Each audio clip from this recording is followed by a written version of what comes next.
I want to talk about the Supplier Audits SMIG, which I lead. It's made up of a number of members, and our responsibility is for mainly two sections of AS 13100, the section that talks about lead auditor or auditor qualification, and the section that talks about internal audits, which are also supplier audits. As 13,100 is flowed down, the requirement to do internal audits is flowed down to the lower tiers.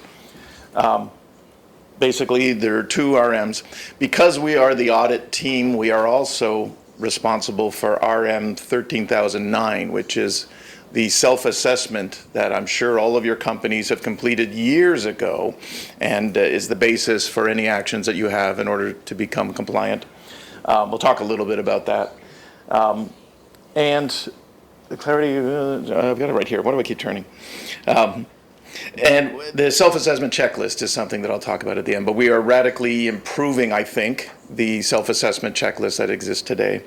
For those of you that don't know, the checklist that was published with AS 13100 for years apparently had a math problem in it that was discovered by our friends here in Japan and said, hey, you know, this formula is not right. So if you're still using an older version of RM13009 self-assessment, download the new one. The data is still the same. It's just the calculation of the totals that that needs to be looked at. But it's not a big deal. But thank you very much, IHI, I think it was, for finding that little error. These are the members, the current members of the team. You can see almost all of the AESQ, not only voting members, but also the contributing members, we refer to them. So there are a lot of people there that have been doing supplier audits for decades. So it really is a very well working team. It's the largest of the SMIG teams, I think. And we meet on a regular basis. We meet face to face on a regular basis. So it's a very good tool to do the improvement that we're looking at. Very high, very fast is just a summary of what the requirements are in 13,100 the team is responsible for. Basically the 4 audit types that are required and the auditor qualification. So there was really nothing in the industry before 13,100 that talked about non-9100 auditor qualifications, so that's why we put in that section in 13,100. The idea is to drive a consistent level of auditor quality, let's call it, as well as making sure that internal audit programs at our suppliers, the suppliers to the OEMs, as well as their suppliers, the tier 2s, the tier 3s, etc., all have a manageable internal audit program that meets the requirements of 13,100. The auditor qualification, I just wanted to describe in case somebody wasn't exactly clear. We have 3 tables. The 3 tables in AS 13100, tables 5, 6, and 7. 5 right now is the initial training requirements for auditors. 6 is the ongoing requirements for certification for the, it's the additional experience. And then 7 is what are the ongoing requirements for auditors to maintain their approval, let's call it. And there were some problems with the wording as we put it into those sections. So there was, for example, a lead auditor was defined. That lead auditor in the requirements is supposed to follow an industry standard 4 to 5 day qualification course. Basically the AS 9100 lead auditor course is what we had in mind when we created that requirement. But what if the lead auditor is a special process auditor? We have the lead auditors that do special process audits. Does a special process auditor need to take that 5-day AS 9100 course? These were some of the feedback that came from suppliers. So we did something in January of last year, which was to amend the reference material RM13005.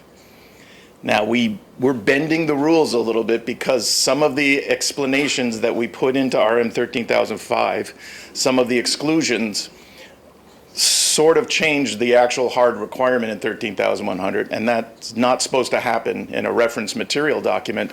But as it says at the bottom there, this was just an interim fix until we could publish a new 13,100. So unfortunately, that publication of 13,100 has been delayed and is now going to be mid-year.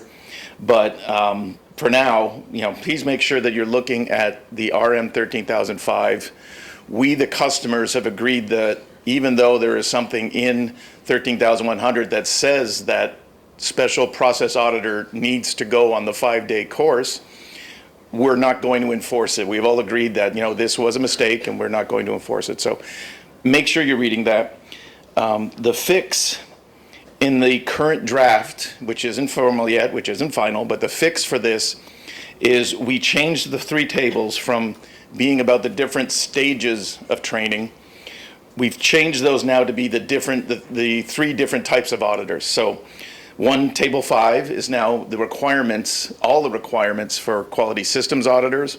Table 6 is for production process or product auditors, the technical audits. And then table 7 is for the special process auditors, which is a very specific technical audit. So that's what's going to be coming. It makes it a lot easier to understand. There's no overlap of special process lead auditor and systems lead auditor. It's going to hopefully make it a lot easier to understand what the requirements are going to be. That's just one of the improvements, but that's a pretty major one. On the other side of our group's responsibilities, this is the current table in AS 13100. It describes 4 different types of internal audit, and it sets some of the frequency requirements for those audits. You should all be familiar with that. There's a small change coming in the new draft, which is basically we've removed management reviews, an audit of the management review program at suppliers. We've removed it as an annual requirement. We believe that AS 9100 already addresses management reviews sufficiently that it wasn't something we needed to have in 13,100. And then we fixed the product audits, which says the scope is as agreed with customers, but the frequency was annually. Well, what if you agreed biannually with your customer? Why would it still say annually? So there's small changes coming up, and those will hopefully pass through the final ballot and be published. My last slide is talking about the 13,009 compliance self-assessment. We are dramatically improving it, I think, in that one of the changes that's coming in 13,100 is now every paragraph is going to have its unique identifier. So every paragraph will have a number. Sometimes that's pretty ugly. It's 4.3.1.2.1.6.1.7. But that's what it is. So we can now specifically reference paragraphs in 13,100 Rev A with our new checklist. It's much more specific. It goes from the current 94 questions to right now the draft is 196. So it allows us to be much more specific, which it should be a better tool for suppliers to self-evaluate because we've broken the requirements into 1 per line. Today, there's a section for 431, which is 4 different paragraphs. The first paragraph is one thing. The second and third paragraph is another thing. And then the 4th paragraph is a third thing. But that's only 1 line in the current checklist. So how do you self-evaluate yourself? So there are changes like that. We are also going to be adding what we call a guidance column for each one of those questions. So we, the members, have gotten together and say, okay, what does good look like for this particular question? And we put in some guidance, we put in some ideas. We put in a reference to the RM booklet, the RM reference material document that has more information for you. We've put that in as well. So it should be a much better tool. It will be published with AS 13100, the Rev A, when it gets published. It'll be free issue like it is today. You'll be able to download it and use it as much as you want. But it should make life, it might be a little harder to get it done the first time, but once it's done, it should be the basis for any audits on 13,100. Any of your customer audits on 13,100, it should make it much easier to complete those audits.